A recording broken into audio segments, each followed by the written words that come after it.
Salary credited. ये notification हर महीने आती है और हर महीने एक अजीब सा सन्नाटा उसके पीछे चला आता है, क्योंकि हर कोई जानता है ये पैसा रुकने नहीं आया, ये पैसा सिर्फ गुजरने आया है। रॉबर्ट कियोसाकी की किताब का दूसरा अध्याय यहीं से शुरू होता है, एक सवाल से।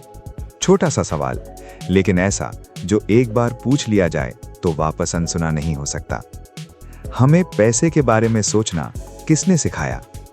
सोचिए जरा, 12 साल स्कूल में, 4 साल कॉलेज में, 16 साल इतिहास, भूगोल, त्रिकोणमिति और टैक्स, कर्ज, पैसा असल में कैसे बढ़ता है, एक भी क्लास नहीं।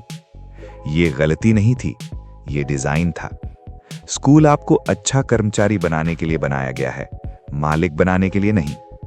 समय पर पहुंचना, निर्देश मानना, सिस्टम के अंदर रहना, ये गुण किसी कंपनी के लिए बहुत काम के हैं, आपके लिए उतने नहीं। अब किताब एक लाइन कहती है, एक लाइन जो सुनने में मोटिवेशनल पोस्टर जैसी लगती है। अमीर लोग पैसे के लिए काम नहीं करते, वो पैसे को अपने लिए काम पर लगाते हैं। सुनने में आसान है, पीछे का गणित इतना आसान नहीं।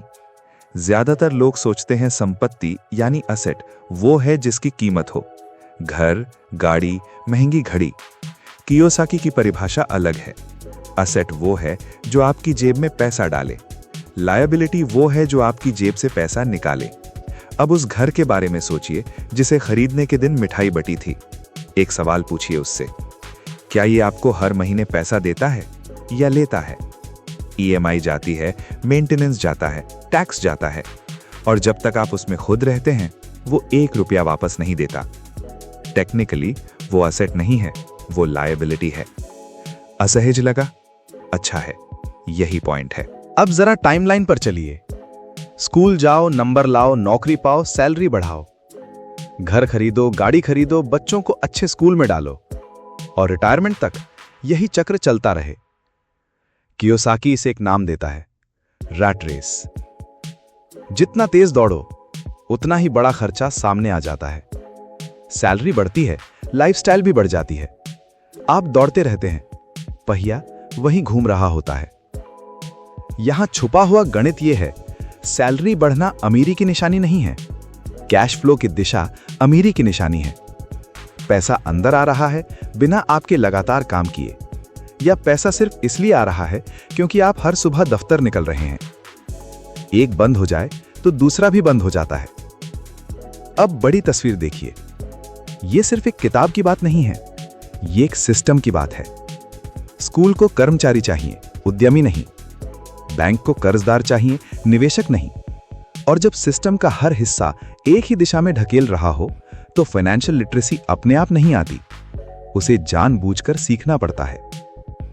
समस्या ये नहीं कि लोग गरीब पैदा होते हैं, समस्या ये है कि बहुत से पढ़े लिखे अच्छी सैलरी वाले लोग बिना जाने अपनी पूरी जिंदगी एक ऐसे सिस्टम में बिता देते हैं जो डिजाइन ही इस तरह हुआ है कि वो हमेशा थोड़ा कम कमाएं और हमेशा थोड़ा ज्यादा खर्च करें। और सबसे डरावनी बात, ये बिल्कुल आरामदायक महसूस होता है। सैलरी आती है, बिल भरे जाते हैं, थोड़ी छुट्टियां भी हो जाती हैं, सब कुछ ठीक लगता है, जब तक नौकरी अचानक चली ना जाए या रिटायरमेंट सामने आकर पूछ ना ले, अब आगे क्या? रॉबर्ट कियोसाकी का दूसरा अध्याय किसी इन्वेस्टमेंट टिप के बारे में नहीं है, ये एक सवाल के बारे में है। आपकी सोच किसने बनाई, आपने या उस सिस्टम ने जिसमें आप पले बढ़े? तो अगली बार जब सैलरी अकाउंट में आए, 1 मिनट रुकिए और खुद से पूछिए, ये पैसा मेरे लिए काम कर रहा है या मैं अब भी पैसे के लिए काम कर रहा हूं?